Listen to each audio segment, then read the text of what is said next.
Chapter 8. Geppetto makes Pinocchio new feet. No sooner had the puppet satisfied his hunger than he began to cry and to grumble because he wanted a pair of new feet. But Geppetto, to punish him for his naughtiness, allowed him to cry and to despair for half the day. He then said to him, "Why should I make you new feet? To enable you perhaps to escape again from home. I promise you," said the puppet, sobbing, "that for the future I will be good." "All boys," replied Geppetto, "when they are bent upon obtaining something, say the same things. I promise you that I will go to school and that I will study and bring home a good report. All boys, when they are bent on obtaining something, repeat the same story. But I am not like other boys. I am better than all of them, and I always speak the truth. I promise you, Papa, that I will learn a trade and that I will be the consolation and the staff of your old age." Geppetto's eyes filled with tears, and his heart was sad at seeing his poor Pinocchio in such a pitiable state. He did not say another word, but taking his tools and 2 small pieces of well-seasoned wood, he set to work with great diligence. In less than an hour the feet were finished. 2 little feet, swift, well-knit, and nervous. They might have been modelled by an artist of genius. Geppetto then said to the puppet, "Shut your eyes and go to sleep." And Pinocchio shut his eyes and pretended to be asleep. And whilst he pretended to sleep, Geppetto, with a little glue which he had melted in an eggshell, fastened his feet in their place, and it was so well done that not even a trace could be seen of where they were joined. No sooner had the puppet discovered that he had feet than he jumped down from the table on which he was lying and began to spring and to cut 1,000 capers about the room, as if he had gone mad with the greatness of his delight. "To reward you for what you have done for me," said Pinocchio to his father, "I will go to school at once." "Good boy. But to go to school I shall want some clothes." Geppetto, who was poor and who had not so much as a penny in his pocket, then made him a little dress of flowered paper, a pair of shoes from the bark of a tree, and a cap of the crumb of bread. Pinocchio ran immediately to look at himself in a crock of water, and he was so pleased with his appearance that he said, strutting about like a peacock, "I look quite like a gentleman." "Yes, indeed," answered Geppetto, "for bear in mind that it is not fine clothes that make the gentleman, but rather clean clothes.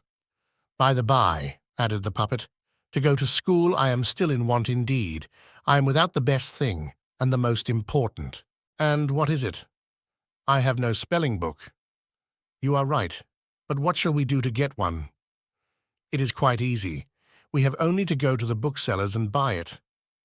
"And the money?" "I have got none." "Neither have I," added the good old man very sadly. And Pinocchio, although he was a very merry boy, became sad also, because poverty, when it is real poverty, is understood by everybody, even by boys. "Well, Patience," exclaimed Geppetto, all at once rising to his feet, and putting on his old corduroy coat, all patched and darned, he ran out of the house. He returned shortly, holding in his hand a spelling book for Pinocchio, but the old coat was gone. The poor man was in his shirt-sleeves, and out of doors it was snowing. "And the coat, Papa? I have sold it." "Why did you sell it?" "Because I found it too hot."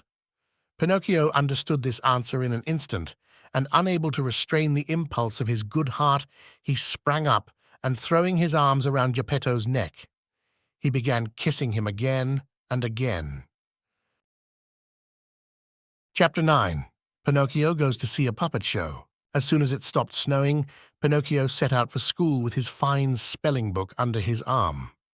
As he went along, he began to imagine 1,000 things in his little brain, and to build 1,000 castles in the air, one more beautiful than the other.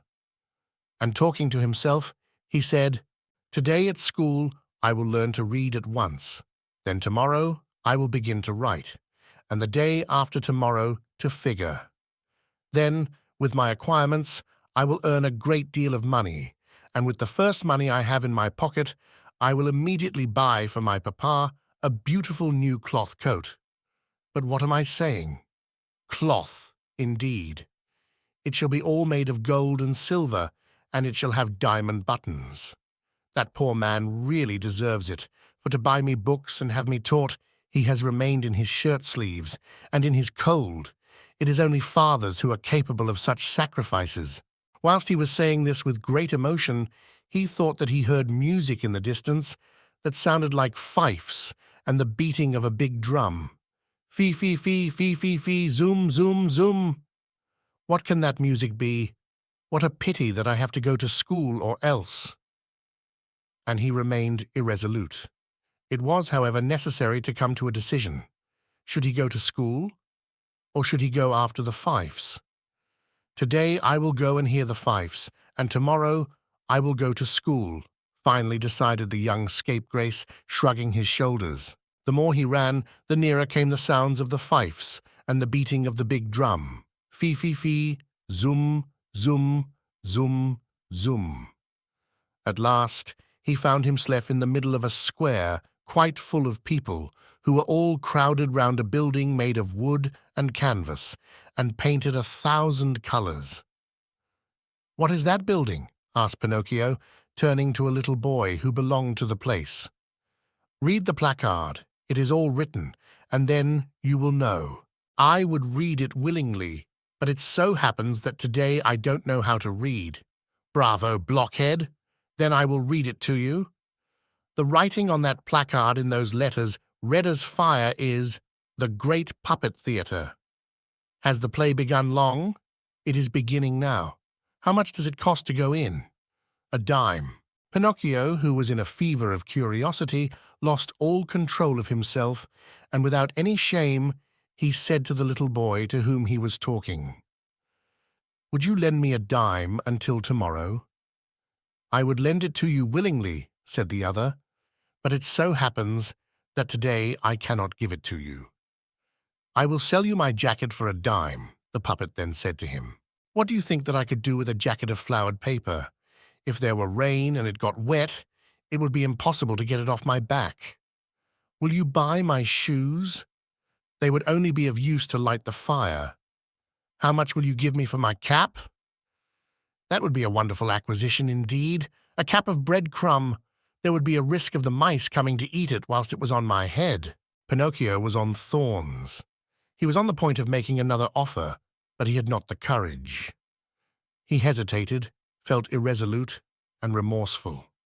At last he said, "Will you give me a dime for this new spelling book?" "I am a boy, and I don't buy from boys," replied his little interlocutor, who had much more sense than he had. "I will buy the spelling book for a dime," called out a hawker of old clothes who had been listening to the conversation. And the book was sold there and then. And to think that poor Geppetto had remained at home, trembling with cold in his shirt-sleeves, in order that his son should have a spelling book. Chapter 10. The puppets recognized their brother Pinocchio. When Pinocchio came into the little puppet theatre, an incident occurred that almost produced a revolution. The curtain had gone up, and the play had already begun. On the stage, Harlequin and Punch were as usual quarrelling with each other and threatening every moment to come to blows. All at once Harlequin stopped short and, turning to the public, he pointed with his hand to someone far down in the pit and exclaimed in a dramatic tone, "Gods of the firmament! Do I dream or am I awake? But surely that is Pinocchio." "It is indeed Pinocchio!" cried Punch. "It is indeed himself!" screamed Miss Rose, peeping from behind the scenes. "It is Pinocchio! It is Pinocchio!" shouted all the puppets in chorus, leaping from all sides onto the stage. "It is Pinocchio! It is our brother Pinocchio! Long live Pinocchio!" "Pinocchio, come up here to me," cried Harlequin, "and throw yourself into the arms of your wooden brothers." At this affectionate invitation, Pinocchio made a leap from the end of the pit into the reserved seats. Another leap landed him on the head of the leader of the orchestra, and he then sprang upon the stage. The embraces, the friendly pinches, and the demonstrations of warm, brotherly affection that Pinocchio received from the excited crowd of actors and actresses of the puppet dramatic company are beyond description. The sight was doubtless a moving one, but the public in the pit, finding that the play was stopped, became impatient and began to shout, "We will have the play go on with the play!" It was all breath thrown away. The puppets, instead of continuing the recital, redoubled their noise and outcries, and putting Pinocchio on their shoulders, they carried him in triumph before the footlights. At that moment out came the showman. He was very big, and so ugly that the sight of him was enough to frighten anyone. His beard was as black as ink, and so long that it reached from his chin to the ground. I need only say that he trod upon it when he walked. His mouth was as big as an oven, and his eyes were like two lanterns of red glass, with lights burning inside them. He carried a large whip made of snakes and foxes' tails twisted together, which he cracked constantly. At his unexpected appearance, there was a profound silence. No one dared to breathe. A fly might have been heard in the stillness. The poor puppets of both sexes trembled like so many leaves. "Why have you come to raise a disturbance in my theatre?" asked the showman of Pinocchio, in the gruff voice of a hobgoblin suffering from a severe cold in the head. "Believe me, honoured sir, it was not my fault. That is enough. Tonight we will settle our accounts." As soon as the play was over, the showman went into the kitchen, where a fine sheep, preparing for his supper, was turning slowly on the spit in front of the fire. As there was not enough wood to finish roasting and browning it, he called Harlequin and Punch and said to them, "Bring that puppet here. You will find him hanging on a nail.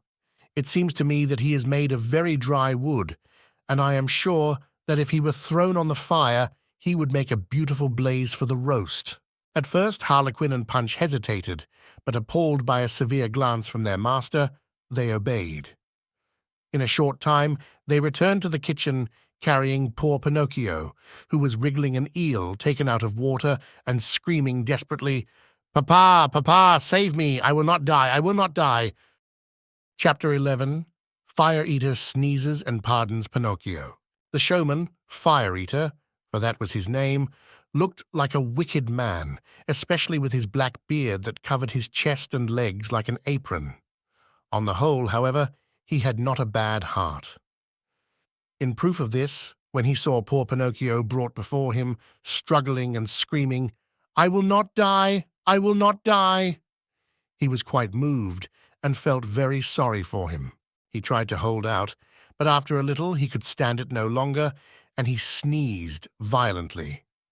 When in heard the sneeze, Harlequin, who up to that moment had been in the deepest affliction and bowed down like a weeping willow, became quite cheerful, and leaning towards Pinocchio, he whispered to him softly, "Good news, brother. The showman has sneezed, and that is a sign that he pities you, and consequently you are saved." Most men, when they feel compassion for somebody, either weep or at least pretend to dry their eyes. Fire Eater, on the contrary, whenever he was really overcome, had the habit of sneezing. After he had sneezed, the showman, still acting the ruffian, shouted to Pinocchio, "Have done crying! Your lamentations have given me a pain in my stomach. I feel a spasm that almost... Etchoo! Etchoo!" And he sneezed again twice. "Bless you," said Pinocchio. "Thank you. And your papa and your mamma, are they still alive?" asked Fire Eater. "Papa, yes. My mamma I have never known. Who can say what a sorrow it would be for your poor old father if I were to have you thrown amongst those burning coals? Poor old man, I pity him. Etchoo, etchoo, etchoo!" And he sneezed again 3 times. "Bless you," said Pinocchio. "Thank you. All the same, some compassion is due to me, for as you see I have no more wood with which to finish roasting my mutton, and to tell you the truth, under the circumstances you would have been of great use to me. However, I have had pity on you, so I must have patience. Instead of you, I will burn under the spit one of the puppets belonging to my company. Ho there, gendarme!" At this call, 2 wooden gendarmes immediately appeared. They were very long and very thin, and had on cocked hats, and held unsheathed swords in their hands. The showman said to them in a hoarse voice, "Take Harlequin, bind him securely, and then throw him on the fire to burn. I am determined that my mutton shall be well roasted." Only imagine that poor Harlequin. His terror was so great that his legs bent under him, and he fell with his face on the ground. At this agonizing sight, Pinocchio, weeping bitterly, threw himself at the showman's feet, and bathing his long beard with his tears, he began to say, in a supplicating voice, "Have pity, Sir Fire-Eater." "Here there are no sirs," the showman answered severely. "Have pity, Sir Knights." "Here there are no knights." "Have pity, commanders." "Here there are no commanders." "Have pity, Excellence." Upon hearing himself called Excellence, the showman began to smile and became at once kinder and more tractable. Turning to Pinocchio, he asked, "Well, what do you want from me?" "I implore you to pardon poor Harlequin. For him there can be no pardon. As I have spared you, he must be put on the fire, for I am determined that my mutton shall be well roasted." "In that case," cried Pinocchio profoundly, rising and throwing away his cap of bread-crumb, "in that case, I know my duty. Come on, gendarme, bind me and throw me amongst the flames. No, it is not just that poor Harlequin, my true friend, should die for me." These words, pronounced in a loud, heroic voice, made all the puppets who were present cry. Even the gendarmes, although they were made of wood, wept like two newly born lambs. Fire-Eater at first remained as hard and unmoved as ice, but little by little he began to melt and to sneeze. And having sneezed 4 or 5 times, he opened his arms affectionately and said to Pinocchio, "You are a good, brave boy. Come here and give me a kiss." Pinocchio ran at once, and climbing like a squirrel up the showman's beard, he deposited a hearty kiss on the point of his nose. "Then the pardon is granted?" asked poor Harlequin, in a faint voice that was scarcely audible. "The pardon is granted," answered Fire-Eater. He then added, sighing and shaking his head, "I must have patience. Tonight I shall have to resign myself to eat the mutton half raw. But another time, woe to him who displeases me." At the news of the pardon, the puppets all ran to the stage, and having lighted the lamps and chandeliers as if for a full-dress performance, they began to leap and to dance merrily. At dawn they were still dancing. They,